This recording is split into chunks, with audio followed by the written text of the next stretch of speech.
السلام علیکم ورحمۃ اللہ وبرکاتہ۔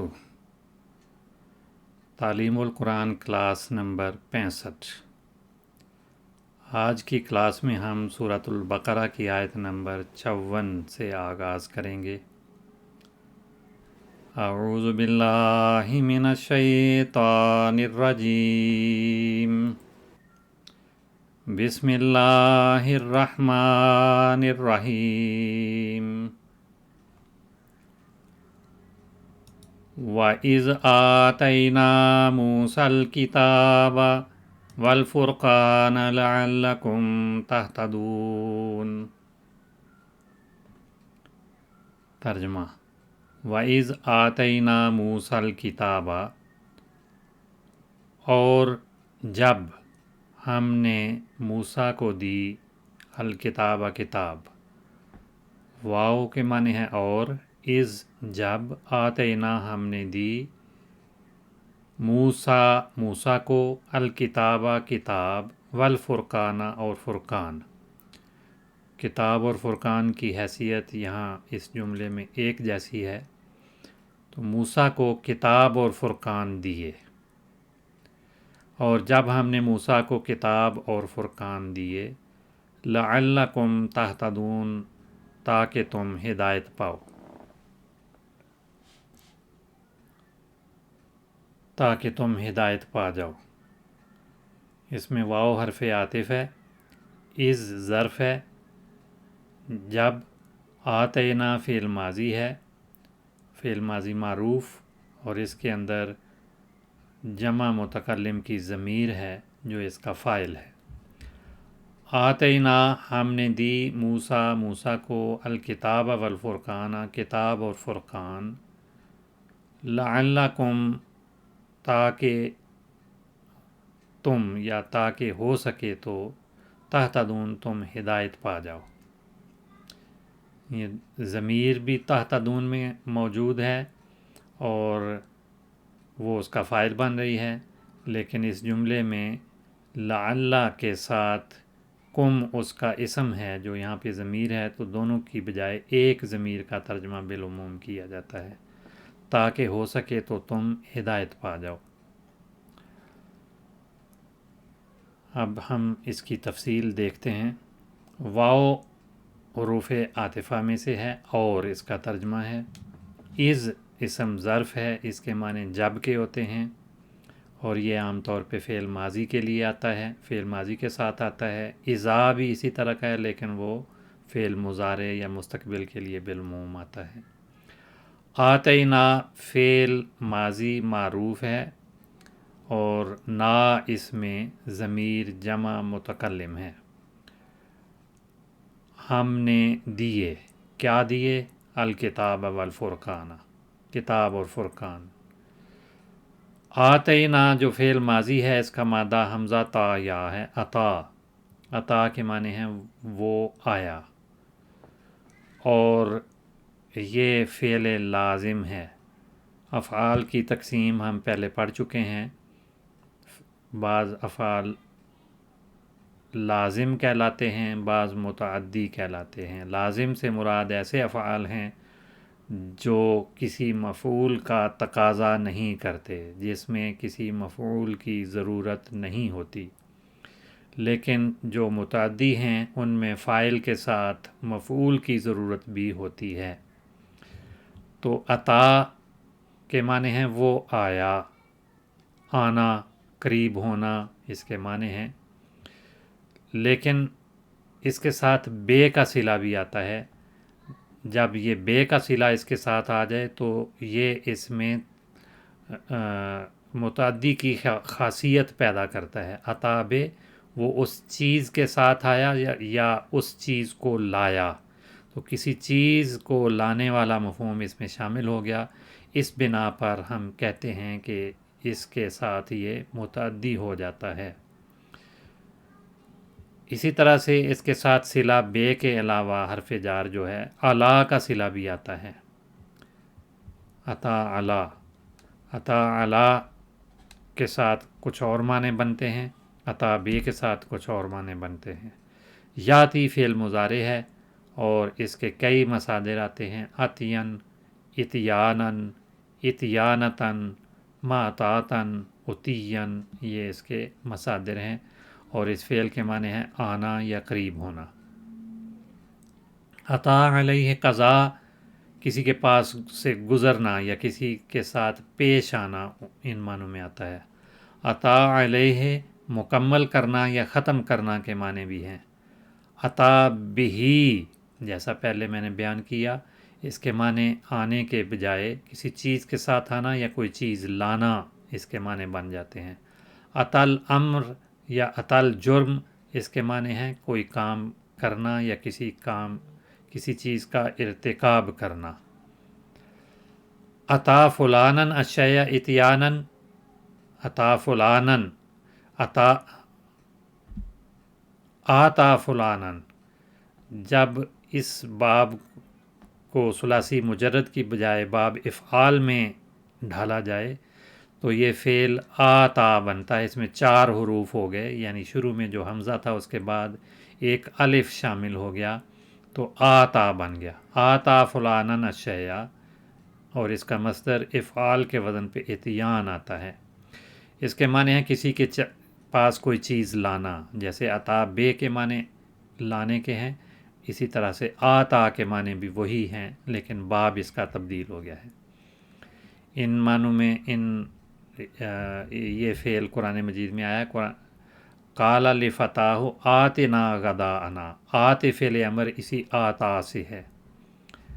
تو ایک تو اس کے معنی ہیں کوئی چیز کسی کے پاس لانا یا کسی کو کوئی چیز دینا، یہ دوسرے معنی ہیں۔ قرآن مجید میں آیا ہے وَآتَ الْمَالَ عَلَىٰ حُبِّهِ ذَوِي الْقُرْبَىٰ وَالْيَتَامَىٰ وَالْمَسَاكِينِ،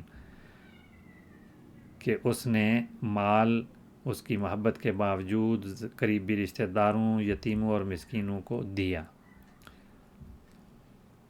علامہ راغب جو قرآن مجید کی لغت لکھنے والے ہیں وہ کہتے ہیں الاتیان سہولت سے آنے کو کہتے ہیں،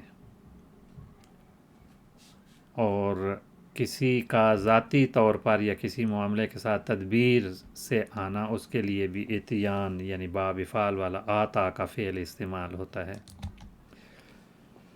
آتینا موسیٰ الکتابہ، موسیٰ کو کتاب دی۔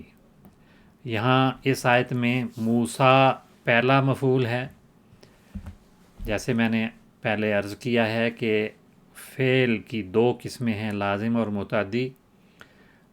تو لازم تو وہ ہے جس میں مفعول نہیں آتا یا اس کی ضرورت نہیں ہوتی، لیکن بعض افعال جو متعدی ہوتے ہیں وہ کبھی ایک مفعول ان کے ساتھ آتا ہے، کبھی 2 مفعول آتے ہیں، کبھی 3 مفعول بھی آ جاتے ہیں۔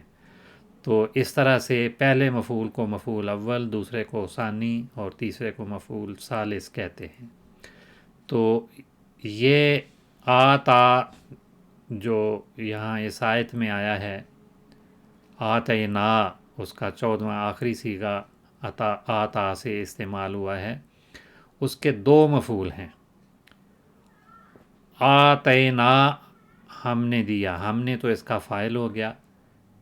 کیا دیا؟ الکتاب والفرقانہ، یہ دوسرا مفعول ہے۔ کس کو دیا؟ موسیٰ کو دیا۔ تو یہ مفعول جتنے بھی ہوں وہ سارے منصوب آتے ہیں، تو یہاں پر موسیٰ مفعول ہے اور پہلا مفعول یہ کہلائے گا موسیٰ کو دیا۔ کیا دیا؟ کتاب والفرقانہ، کتاب دوسرا مفعول ہے اور اس کے ساتھ واو کے ذریعے ایک اور مفعول کو بھی شامل کیا گیا ہے، لیکن دونوں کی حیثیت دوسرے مفعول والی ہے۔ تو موسیٰ کو دیا، یہ اسم ہے موسیٰ، اس کی تفصیل ہم پہلے پڑھ چکے ہیں۔ عصا یا عصا کے معنی ہوتے ہیں کسی کی ہمدردی یا غمخواری کرنا، اس سے یہ موسیٰ کا لفظ ہے۔ بعض اس کو غیر عربی لفظ بھی کہتے ہیں، بہرحال جو بھی ہے یہ اسم ہے اور واحد مذکر کا صیغہ ہے۔ اس آیت میں یا جملے میں مفعول ہے اور مفعول منصوب ہوتا ہے، اس لیے یہ بھی منصوب ہے۔ تو موسیٰ اللہ تعالیٰ کے ایک جلیل القدر پیغمبر کا نام ہے۔ جب بھی موسیٰ کا لفظ بولا جاتا ہے تو ذہن میں انہی کی ذات ہوتی ہے۔ موسیٰ کو دیا، مفعول ہونے کی وجہ سے کو کا لفظ ساتھ لگ رہا ہے، اور کیا دیا؟ الکتاب، کتاب دی، تو یہ بھی مفعول ہے، اس میں کو تو نہیں بولا جاتا، بعض مفاعیل کے ساتھ کو لگانے کی ضرورت نہیں ہوتی، لیکن مفہوماً وہ شامل ہوتا ہے۔ تو یہ بھی اسم ہے، واحد مذکر کا صیغہ ہے اور مفعول ثانی منصوب ہے، اور یہ معطوف علیہ ہے، اس کے بعد واو حرف عاطف ہے، اور الفرقانہ اس کے ساتھ شامل کیا گیا ہے، یعنی جو حیثیت الکتابہ کی ہے وہی الفرقان کی بھی ہے، تو یہ مفعول ثانی ہے تو وہ بھی مفعول ثانی ہوگا۔ کتاب، الکتاب الف لام تو تعریف کا کہلاتا ہے، یعنی معرفہ بنانے کے لیے، اور یہ اسم ہے، واحد مذکر کا صیغہ ہے، اور مفعول ثانی منصوب ہے اور معطوف علیہ ہے۔ تو اس کا مادہ کاف طابہ کاتبہ ہے۔ کتاب جمع اس کی کتب آتی ہے۔ کتاب سے مراد لکھے ہوئے اوراق کا مجموعہ یا کتاب ہے۔ خط کو بھی کتاب کہتے ہیں، رسالے کو بھی یا چھوٹی کتاب کو بھی کتاب کہتے ہیں۔ قرآن مجید کا نام بھی الکتاب ہے۔ تورات کو بھی الکتاب کہا جاتا ہے، کتاب کہا جاتا ہے۔ انجیل بھی ایک کتاب ہے۔ سیبویہ کی نحو کی کے موضوع پہ تصنیف کردہ کتاب کو بھی کتاب کہتے ہیں، یعنی انہوں نے اتنی جامع اور اہم کتاب لکھی ہے کہ گویا وہی کتاب ہے۔ تو بعض اوقات جب نحوی بات کرتے ہیں تو کتاب کہیں تو اس سے مراد علامہ سیبویہ کی کتاب نحو کی کتاب ہے، بعض اس کو سیبویہ پڑھتے ہیں۔ اور 8ویں معنی کتاب کے کسی فیصلے یا حکم کے بھی ہیں۔ جب قاضی کوئی فیصلہ لکھتا ہے، حکم دیتا ہے، یا کوئی حاکم حکم دیتا ہے تو وہ بھی ایک کتاب ہوتی ہے۔ انہی معنوں میں قرآن مجید کا یہ قول ہے لَأَقْضِيَنَّ بَيْنَكُمَا بِكِتَابِ اللَّهِ۔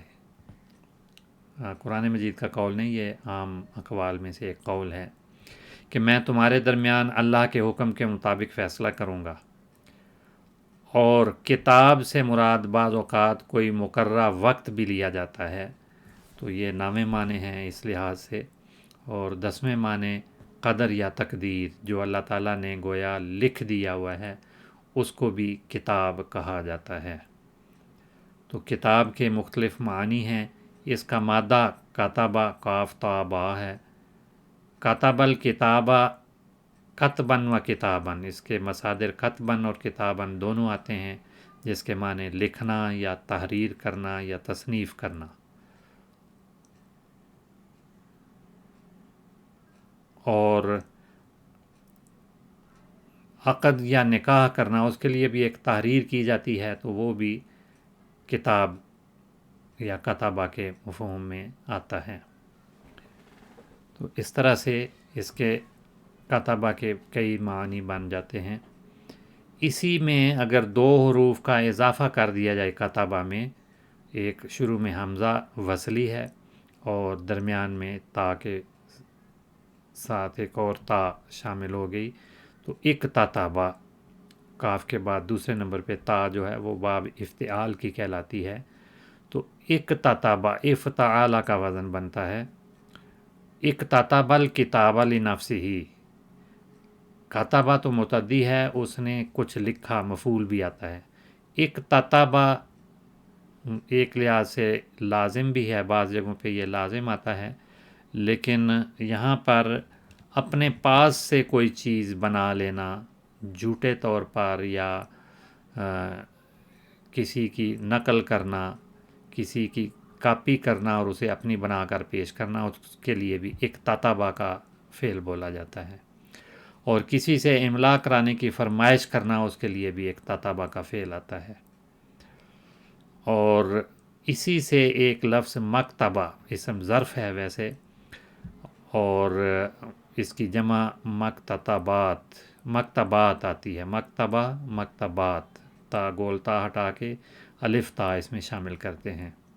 اسی سے مخزن و کتب، کتب کتاب کی جمع ہے، کتابوں کا مجموعہ، تو مکتبات یا مکتبہ یا مخزن و کتب لائبریری یا کتب خانے کے لیے یہ لفظ بولا جاتا ہے۔ اسی سے اسم فاعل کاتب کا وزن بنتا ہے، اس کی جمع کتبہ اور کتاب دونوں طرح سے آتی ہے۔ تو کاتب لکھنے والے کو کہتے ہیں، منشی یا کلرک یا محرر کو کاتب کہا جاتا ہے۔ تو کوئی بھی کتاب لکھنے والا بھی کاتب کہلاتا ہے۔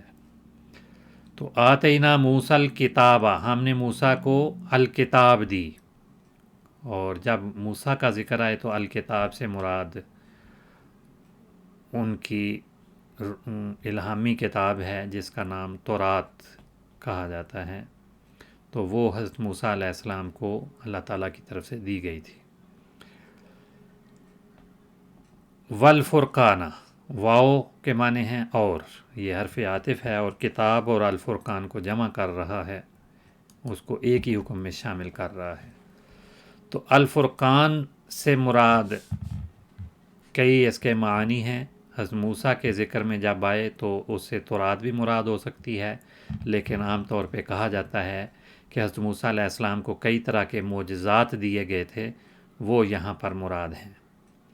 تو فرقان کے معنی عام طور پہ تو فرقان کے ہی کر لیے جاتے ہیں، یہ اسم ہے، واحد مذکر کا صیغہ ہے، اور اس جملے میں یہ مفعول ثانی ہے، اور مفعول جیسے الکتاب مفعول ثانی ہے، اور یہ مفعول بننے کی وجہ سے منصوب ہے، اور یہ معطوف ہے، کتاب پر عطف کیا گیا ہے۔ کتاب کو ہم معطوف علیہ کہیں گے، واو کو حرف عاطف کہیں گے، اور یہ معطوف ہے، تو یہ اس طرح سے مرکب عطفی ہے۔ اس کی لغت جب ہم دیکھتے ہیں تو اس کا مادہ فیراف قاف، فارا قاف یا فیر قاف ہے، تو اس سے فعل فارقہ بنے گا۔ فارقہ بین الشیئین فرقاً و فرقاناً، اس کا مصدر فرقاً اور فرقاناً دونوں طرح سے آتا ہے۔ اس کے معنی ہیں دو چیزوں کو الگ الگ کرنا، یا دو چیزوں میں فرق کرنا، امتیاز کرنا۔ جیسے اللہ تعالیٰ نے قرآن مجید میں فرمایا فَافْرُقْ بَيْنَنَا وَبَيْنَ الْقَوْمِ الْفَاسِقِينَ، کہ تم یہ دعا کرو کہ اللہ تعالیٰ ہمارے درمیان اور فاسق قوم کے درمیان فرق کر دے۔ فَرَقَ الشَّيْءَ کے معنی ہوتے ہیں پھاڑنا، تقسیم کرنا یا جدا کرنا۔ قرآن کریم میں ہے وَإِذْ فَرَقْنَا بِكُمُ الْبَحْرَ، کہ اس وقت کو یاد کرو جب ہم نے تمہارے درمیان سمندر کو دو حصوں میں بانٹ دیا، پھاڑ دیا، تقسیم کر دیا۔ فَرَقَ فُلَانًا، کسی کے مقابلے میں زیادہ ڈرپوک ہونا، اس کے لیے ڈرپوک ہونے کے لیے بھی فرق کا لفظ آتا ہے۔ فَرَقَ فرقاً، یہ عام طور پہ مصدر اس کا رے کی زبر کے ساتھ آتا ہے، تو ڈرپوک ہونا، گھبرا جانا، بہت ڈرنا۔ اللہ تعالیٰ نے فرمایا لَٰكِنَّهُمْ قَوْمٌ يَفْرَقُونَ، تو یہاں ڈرپوک ہونے کے معنی ہیں۔ تو اسی سے فرقان کا لفظ ہے، الف نون اس میں زائد ہے، فیر قاف اس کا مادہ ہے۔ قرآن مجید میں یہ لفظ کئی جگہوں پہ استعمال ہوا، جیسے تبارک الذی نزل الفرقان علی عبدہ لیکون للعالمین نذیرا، تو یہاں الفرقان قرآن مجید کے لیے نام کے طور پہ آیا ہے۔ دوسرے معنی فرقان کے حجت و برہان یا دلیل قاطع کے ہیں، یعنی ایسی دلیل جو فیصلہ کرنے والی ہو۔ حق و باطل کو جدا کرنے والی ہر چیز یا ہر بات بھی فرقان کہلاتی ہے۔ اور الفرق جس کی جمع فروق ہے، اور اس کے معنی ہیں فرق یا وجہ امتیاز یا خصوصیت، یا بالوں کی مانگ کو بھی الفرق کہا جاتا ہے۔ سکہ کی جو باہمی تبدیلی ہے اس کو بھی فرق کہا جاتا ہے، اور حساب کی اصطلاح میں بیلنس کو بھی فرق کہا جاتا ہے، یعنی کئی جو رقمیں ہیں ان کا جمع تفریق کرنے کے بعد جو آخری رقم ہو اس کو فرق کہا جائے گا، اور باقی ماندہ چیز کو بھی فرق کہا جاتا ہے، اور جدائی یا علیحدگی کے لیے بھی فرق کا لفظ بولا جاتا ہے۔ فرق کہتے ہیں پھٹنے والی چیز کا ایک حصہ، قرآن کریم میں آیا ہے انضرب بعصاک البحر فانفلق فکان کل فرق کالطود العظیم. تو یہاں فرق کا لفظ ٹکڑے یا حصے کے لیے، پھٹ کر الگ ہونے والی چیز کے لیے بولا گیا ہے. اور پہاڑی یا اونچا ٹیلا اس کو بھی فرق کہا جاتا ہے کیونکہ وہ دوسروں سے الگ ہو جاتا ہے. اور ہر چیز سے الگ ہونے والا ٹکڑا یا حصہ یا سیکشن بھی فرق کہلاتا ہے. اور جانوروں کا جو ریوڑ یا گلا ہے اس کو بھی فرق کہا جاتا ہے. اسی سے ایک لفظ فریق ہے جو ہم بولتے ہیں، اس میں یا ایک زائدہ ہے، فعیل کا وزن ہے، اس کی جمع فرقا اور افریقہ دونوں طرح سے آتی ہے. اور فریق بڑی جماعت یا پارٹی یا ٹیم کو کہتے ہیں. اور فرقے کے مقابلے میں فریق بڑی جماعت ہے، فرقہ چھوٹی جماعت، دونوں جو ہیں جماعت کے معنوں میں آتا ہے. اور فریق کے معنی جدائی اختیار کرنے والا بھی ہے یا آگے بڑھنے والا بھی. اس سے مراد آگے بڑھ جانے والا جو گھوڑا ہے یا کوئی سبقت لے جانے والا ہے اس کو بھی فریق کہا جاتا ہے. اور کسی لشکر میں جو نائب امیر البحر ہے اس کو بھی فریق، اور لیفٹیننٹ جنرل کو بھی یہ اس نام سے بعض اوقات بولتے ہیں. فرقہ کا ذکر اوپر بھی آیا اور فرقہ بھی اسی سے ہے، اس کے آخر میں گول تا لگا ہوا ہے اور اس کی جمع فرق آتی ہے. انسانوں کا گروہ یا جماعت، چھوٹی جماعت یا کوئی گروپ، اس کو فرقہ کہا جاتا ہے. اسی سے تفرقہ کا ایک لفظ بھی ہے، آپس میں پھوٹ پڑ جانا، جدائی یا اختلاف پیدا ہو جانا. اس کا ایک فعل فارقہ بھی آتا ہے، الف اس میں ایک زائدہ ہے، یہ باب مفعلہ بنتا ہے. فارقہ مفارقتاً اس کا مصدر ہے، فراقاً بھی مصدر ہے. اس کے معنی ہے کسی سے علیحدگی اختیار کرنا یا جدا ہونا یا کسی کو خیر آباد کہہ دینا، خیر باد کہہ دینا. اور اسی سے ایک فعل افترقہ بھی بنتا ہے جس کے معنی جدائی ہونے کے ہیں، الگ ہو جانے کے ہیں. تو یہاں پر فرقان کا لفظ تھا جس کی بحث ہم نے مکمل کی. یہاں پر تو حضرت موسیٰ علیہ السلام کے معجزات مراد لیے جاتے ہیں یا ان کی کتاب کا بھی نام فرقان ہے، قرآن مجید کا نام بھی فرقان ہے، لیکن یہاں پر وہ مراد نہیں ہے کیونکہ یہاں حضرت موسیٰ علیہ السلام کو جو فرقان دیا گیا تھا اس کا ذکر ہے. لعلکم تہتدون، پچھلی آیت میں لعلکم تشکرون تھا، اس جملے کی ترکیب بھی بالکل وہی ہے. لعل حرف مشبہ بالفعل ہے اور کم اس کا اسم ہے، اور اس کا ترجمہ ہے تاکہ ہو سکے تو تم. تو لعل کے معنی شاید، تاکہ امید ہے کہ، ممکن ہے کہ، یا کیا کے معنی ہیں. اور یہ لعل حرف مشبہ بالفعل ہے اور یہ عام طور پر کلام کے جملے کے ابتداء میں آتا ہے، اور یہ جملہ اسمیہ پر داخل ہو کر مبتدا کو نصب دیتا ہے اور خبر کو رفع دیتا ہے. کم لعل کا حرف مشبہ بالفعل کا اسم ہے جو ایک ضمیر ہے، اس کا معنی تم، اور یہ ضمیر جمع مذکر مخاطب کے لیے ہے، اور اس جملے میں لعل کا اسم ہونے کی وجہ سے یہ منصوب ہے. تہتدون یہ فعل مضارع ہے، اور فعل مضارع اور اس کے اندر ضمیر اس کا فاعل بن رہی ہے. اس کے معنی ہے تم ہدایت پا جاؤ. تو یہ فعل مضارع معروف ہے، جمع مذکر مخاطب کا صیغہ ہے، اور اس کے اندر جو شامل ہے وہ ضمیر اس کا فاعل بن رہی ہے، اور فاعل ہمیشہ مرفوع ہوتا ہے. تو وہ ضمیریں ویسے تو مبنی ہوتی ہیں لیکن یہ محلن مرفوع ضمیر کہلائے گی. اور یہ فعل اور فاعل مل کر ایک جملہ بنتا ہے جو حرف مشبہ بالفعل لعل جو آیا تھا اس کی خبر بن رہی ہے. اور جملہ جب ایک خبر بنتا ہے تو اس کے بھی اعراب ہوتے ہیں، کیونکہ خبر لعل کی یا حرف مشبہ بالفعل کی خبر مرفوع ہوتی ہے تو یہ بھی ضمیر جو ہے یہ مرفوع ہیں۔ لعلہ دو چیزوں پر داخل ہوتا ہے، اسم جو ہوتا ہے وہ اس کا منصوب ہوتا ہے اور خبر مرفوع ہوتی ہے، تو اس وجہ سے یہ جملہ خبر بن رہا ہے، تو جملے کی صورت میں اس پہ محلی اعراب ہوں گے، کیونکہ جملہ جو ہے اپنی ذات میں مبنی ہوتا ہے، ظاہری کوئی علامت اس کی نہیں ہوتی۔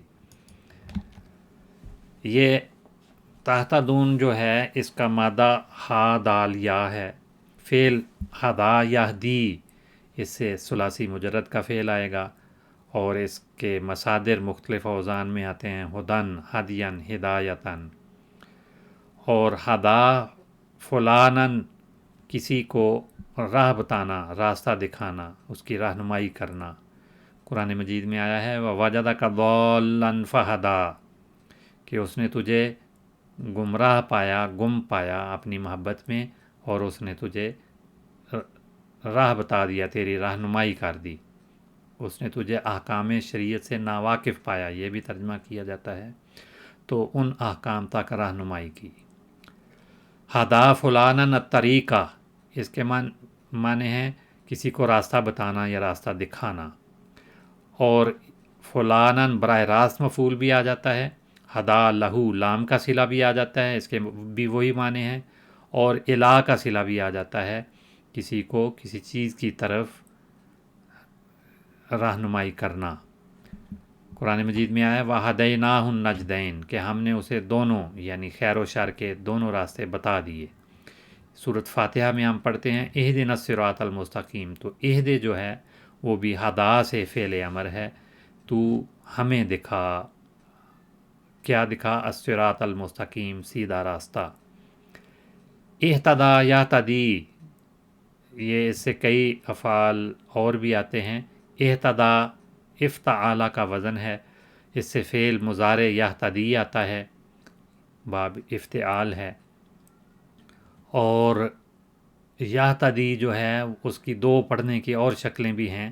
یہ تا جو ہے یہ دال بن کر دال میں مدغم ہو جاتا ہے، تو اس کو یہدی اور یہدی دونوں طرح سے پڑھا جاتا ہے، تو عام طور پہ یہدی پڑھا جاتا ہے۔ قرآن پاک میں یہ الفاظ کئی طرح سے استعمال ہوا ہے، ایک ہی آیت میں یہ 3 طرح سے استعمال ہوا، 2 تو فعل معروف ہیں اور ایک فعل مجہول ہے۔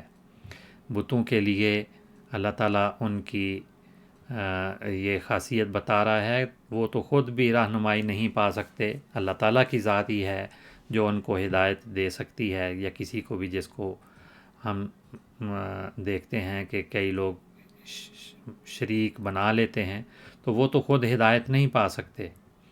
افمن یہدی الی الحق، کیا وہ جو حق کی طرف رہنمائی کرتا ہے، احق ان یتبع، وہ زیادہ مستحق ہے کہ اس کی اتباع کیے جائے، ام لا یہدی، یا وہ جو خود ہدایت نہیں پا سکتا، الا ان یہدا، سوائے اس کے کہ کوئی اور اس کو ہدایت دے یا اللہ تعالیٰ اس کو ہدایت دے۔